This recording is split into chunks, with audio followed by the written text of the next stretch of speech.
Hello there, my friends. It's Jamie with Therapy at Nights, and today is the official day that we make our first complete project. So I'm gonna go print out our pattern, and then we're gonna learn how to look through a pattern, and we're gonna make it together. All right, stay tuned. Let's gather our supplies. So first things first, you're gonna need some yarn, and you're gonna need that bulky or that chunky yarn. You can get it in all kinds of colors. I'm gonna do hot pink today, so hopefully this shows up really well on the camera. The next thing that you're gonna need, remember those cheap pair of scissors? I don't know about you, I think we have like 45 pairs of these like kid-proof scissors. They're perfect for this crochet project, so go grab yourself a pair of scissors. You're, for this pattern, going to need an 8.0 millimeter or an L, as in letter, yeah, that's a good one, crochet hook. So it's kind of a chunky one. You can get these in different, I like the metal ones, but you can get them in the plastic, and you can get them with the handles on the end. It does not matter. And then you're also going to need a yarn needle or a tapestry needle. These usually comes in packs of 2 or 3. They're usually only a couple of dollars. I'll put a link down here for Amazon so you can get a better description of how you can find these. But those are the only tools that you're going to need for this project. And what we're going to make today is this. This is a nice, warm, fuzzy, super comfortable headband. Let's see if we can put it on here. That's going to come down. Oh. So that's what you get. How cute is that? But the thing that's really nice about these headbands is that, you know, one, it's not going to mess up your hairdo.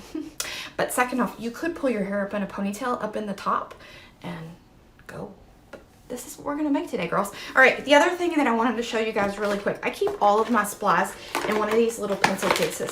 I got this from the grocery store for like $1.50. Don't go spend a whole, I mean, just, and again, this is just kind of where I keep all of my stuff, my pencil, you know, it's probably got junk in there, but that's okay.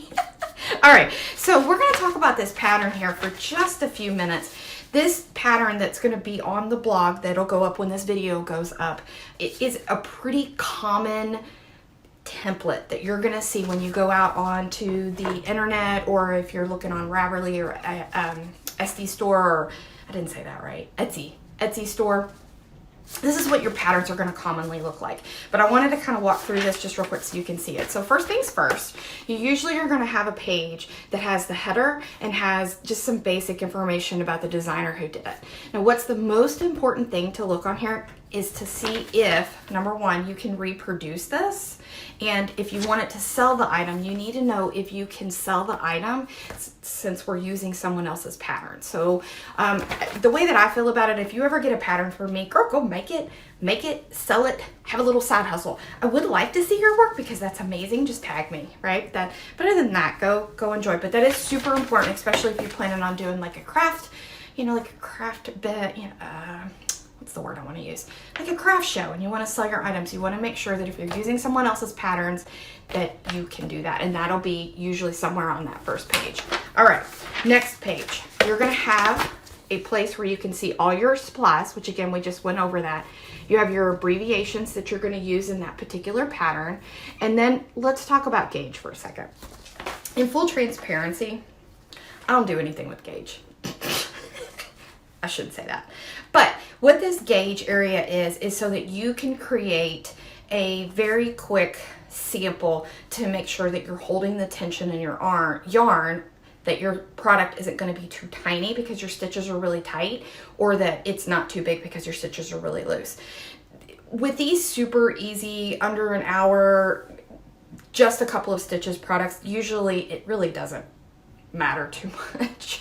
But there is some information here on this pattern for you to read about gauge. And if you guys have any more questions for me for gauge, just put a comment below or just reach out to me and we'll talk a little bit more about that. This really is a great beginner project.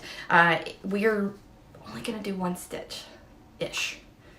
We got to get started with another one. But then once we get going, it's just one stitch. And this will take us just under an hour to complete. And you are going to have a fabulous headband.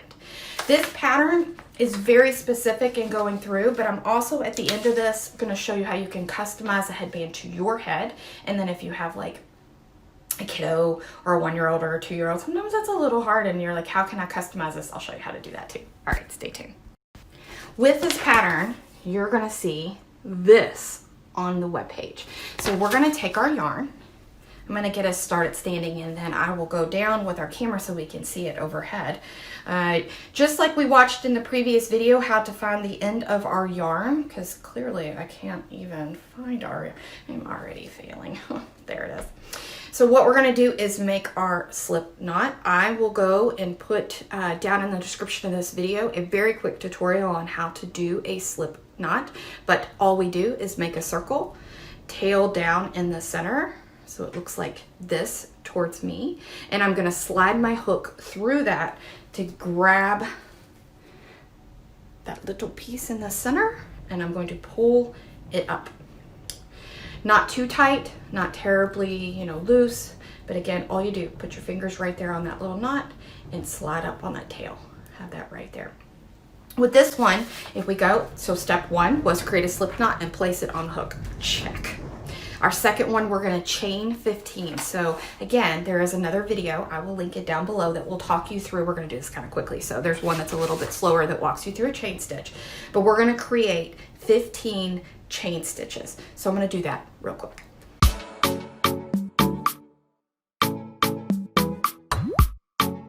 There we go. So we have 15 chain stitches. This is the front, that is the back. Now, we're gonna make a little pause right here because this is the first place that you can customize this just for you. So what I like to do, and this is always fun when you're out in public because people are like, what are you doing? Take this and put it on the side of your head. And you can see, okay, is this gonna be too big? Is this gonna be too little? If I want a little skinny, then I'm gonna take some of these chains out. There's no right or wrong here. It doesn't matter there's no magic number with this pattern. Some patterns matter, this one doesn't. You can do 2, you could do 10, you could do 25. 25, you'd have a really big headband, so maybe not do 25. But we're gonna follow the pattern, but you can customize. This is the first place. And this is how you customize the width of your headband, right? You don't wanna cover it everything. So we're gonna start here. All right, next step. So I have my pattern right next to me. I do sometimes like to grab like a pencil or a pen, and anytime that you get the PDF version of the pattern from me, you're gonna have a nice way to have check boxes and a way to mark off what row you're in. Otherwise, you can always just take like a notepad or a counter on your phone, whatever's easiest for you, so you can kind of keep track of what row that you're on.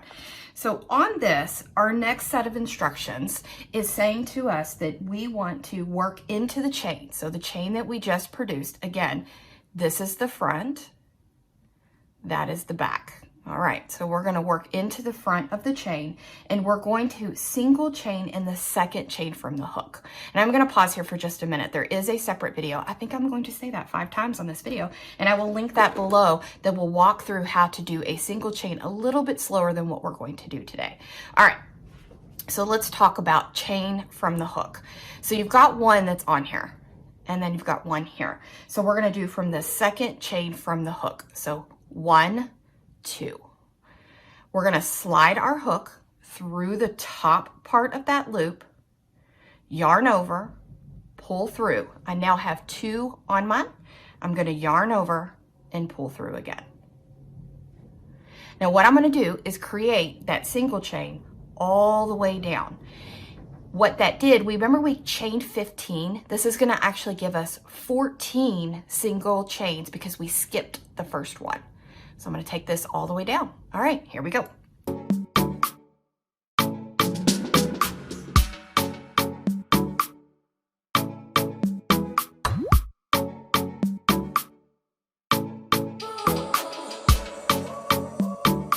Okay, so one thing that I really like about this project, I don't have to stop and count. Oh, marvelous. I can just do mindless stitches.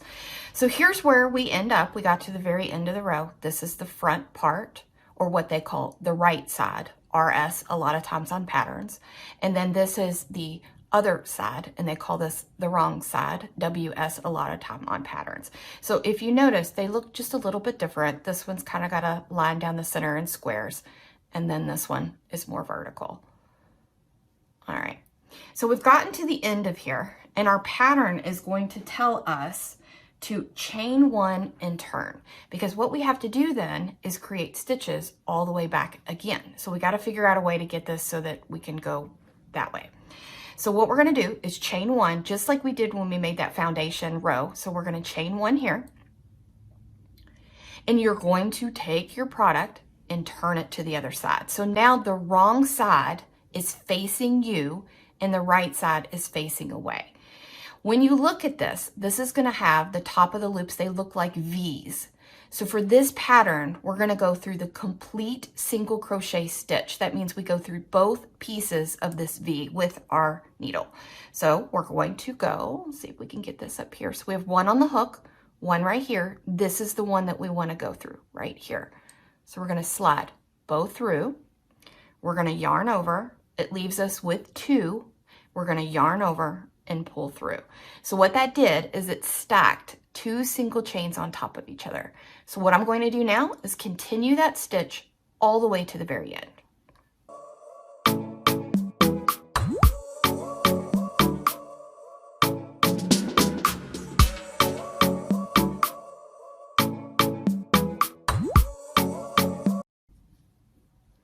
So I'm on my second to last stitch is the one that I just completed. This last stitch can be tricky because it's kind of funky shaped, right? You're no longer with a square, you got this little round edge, and sometimes it can be a little tricky to find that.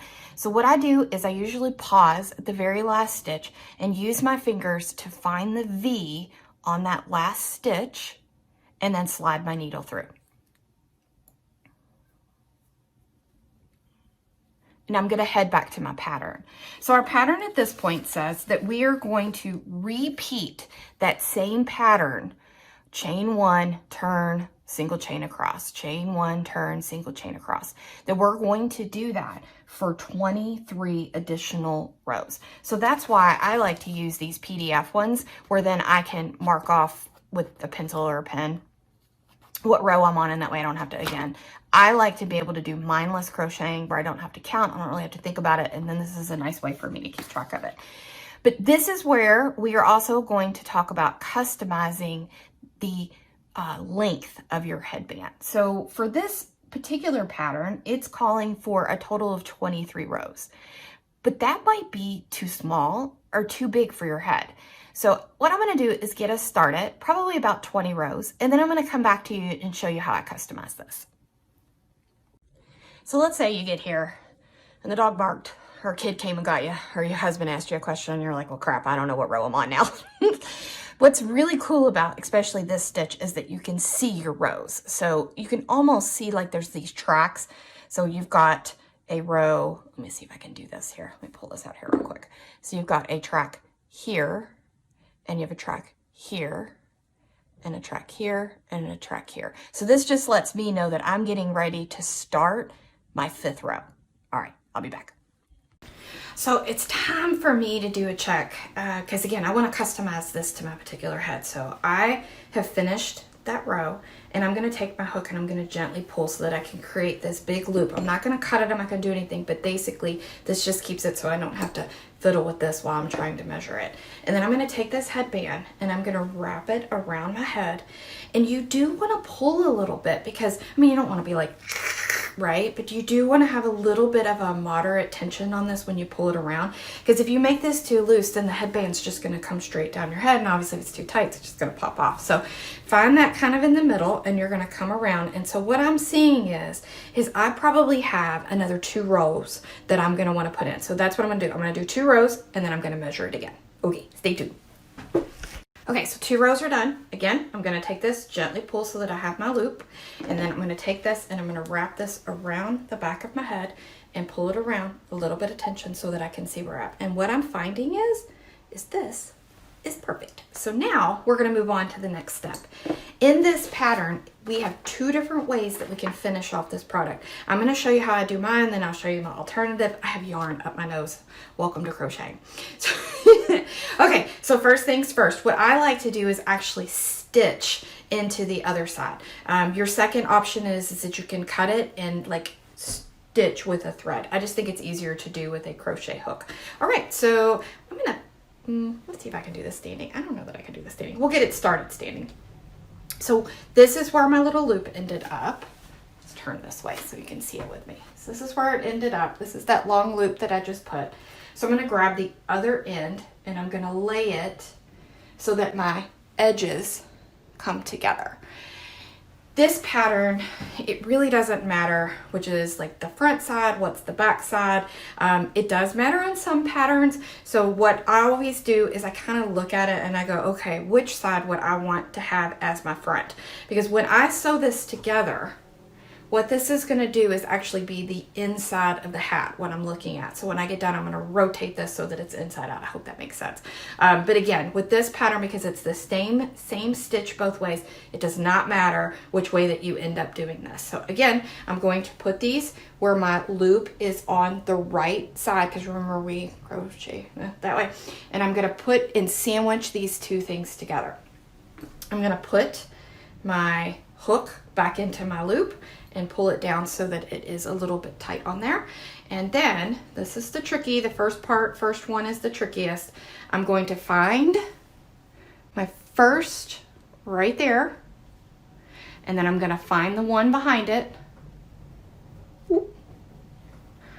so that I've sandwiched those two pieces together, and we're going to do a slip stitch. So this one's a little bit different. I don't know why I said that so slow. Sorry.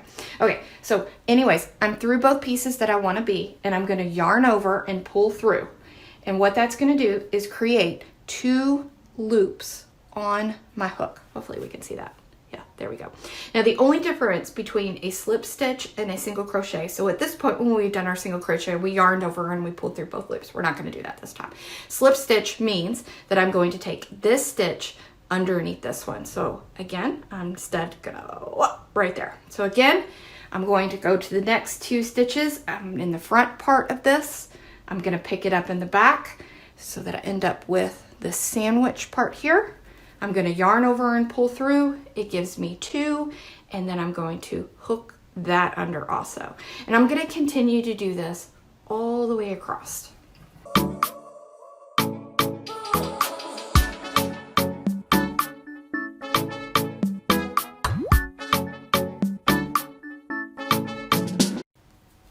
When you get down to this last stitch, you really want to make sure that you get to the ends so that it doesn't fall apart at the end when you go to put that in. So again, got my 2, yarned over, pull through, I have my 2, so we have here.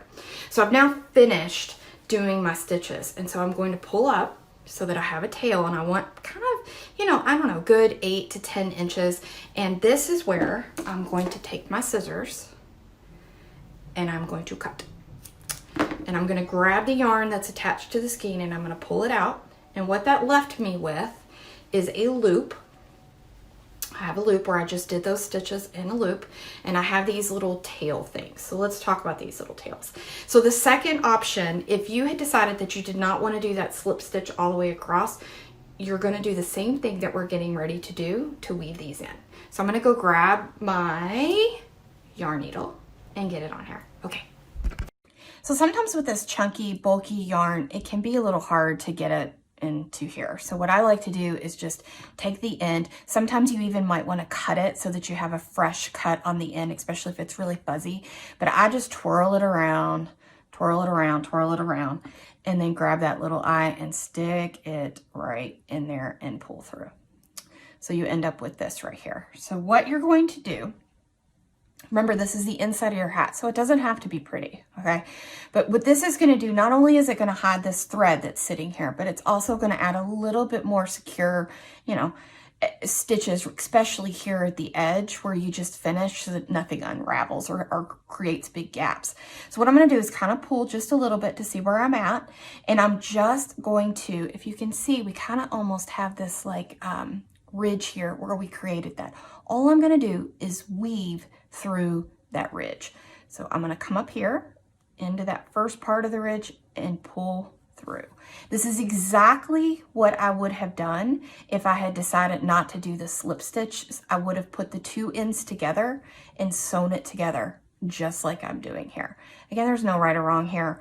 All you're really doing at this point is hiding this tail and giving a little bit extra support to the hat. So I'm just finding some loops, pulling it through, and about here, I'm going to then cut this as close as I can. Don't cut your headband. But I'm going to cut this as close as I can. So I'm going to pull this off, grab my little safety scissors, and I'm going to cut this as close as I can to there. Bloop. If you pull just a little tiny bit, it'll take that tail of that yarn and tuck it down into that stitch. Now we do have one more to do. Oh, so see here, this is a good idea. So see how this one's like all kind of like crazy? So I'm gonna take my scissors and I'm gonna cut this to give myself a fresh cut. And then I'm gonna grab this right here, stick this down in here. And I'm going to do, get it down in there. I'm gonna do the exact same thing that I just did a second ago. So I'm gonna find that ridge and I'm going to just sew through. It's just that very top part of the ridge, just finding some loops to kind of tuck this through. This does not have to be fancy because again, this is the inside of your hat. So you don't have to worry about, well, that looks kind of shady and all kinds of messed up. Don't worry, it's the inside of your hat. So I'm gonna get this down to the middle. And then just like I did before, I'm gonna take this, pull this up, use my scissors, and I'm gonna cut. So right there. Yep. All right, so pro tip, and I know that you're gonna go, what kind of pro tip is this? I have a Ziploc bag I put all my garbage in because otherwise it ends up everywhere. So just kind of put this in your crochet bag and then you can put all your, garbage and then you empty it out and anyway, it makes for a very nice trash bag. All right, back to this. So you're here, right? Remember, this is like inside out. So we just need to turn this through. And ladies, you have just made your first product. What? That's right. You're fabulous, lady.